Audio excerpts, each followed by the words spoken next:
நாளைக்கு நல்லது செய்யலாம் என்று நினைக்கிறீர்களா? அதுதான் நம்முடைய மிகப்பெரிய தவறு.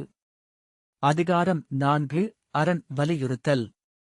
குறள் 36. அன்றறிவாம் என்னாது அறஞ்செய்க மற்றது. பொன்றுங்கால் பொன்றா துணை. தமிழ் பொருள். நாளைக்கு செய்வோம் என்று நினைக்காமல் உடனே அறச்செயலை செய்ய வேண்டும். ஏனெனில் மற்ற எல்லாம் அழியும், அறம் மட்டும் என்றும் நிலைத்திருக்கும். எளிய விளக்கம்.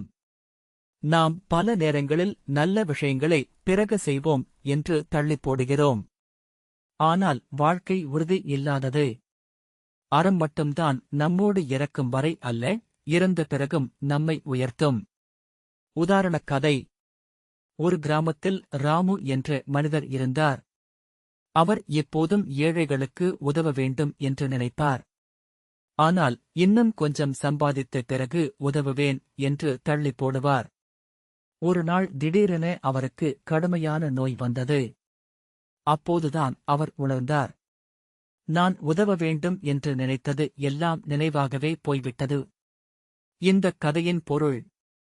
நாம் செய்ய நினைக்கும் நல்ல விஷயங்களை உடனே செய்யவில்லை என்றால் அவை ஒருபோதும் நடக்காமல் போகலாம்.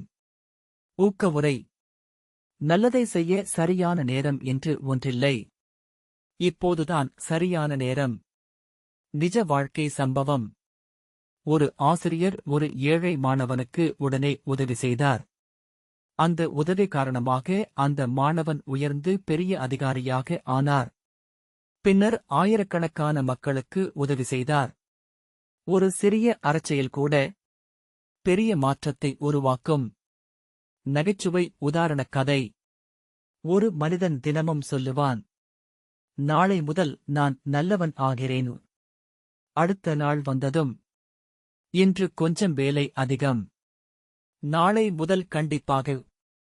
இப்படி சொல்லிக் கொண்டே காலம் போய்விடும். கதையின் சின்ன பொருள். நாளை என்று சொல்லும் பழக்கம் நல்ல செயல்களை தள்ளிப் போடும் பழக்கம். மீண்டும் குறள். அன்றறிவாம் என்னாது அறஞ்செய்க மற்றது. பொன்றுங்கால் பொன்றா துணை. தமிழ் பொருள். மீண்டும்.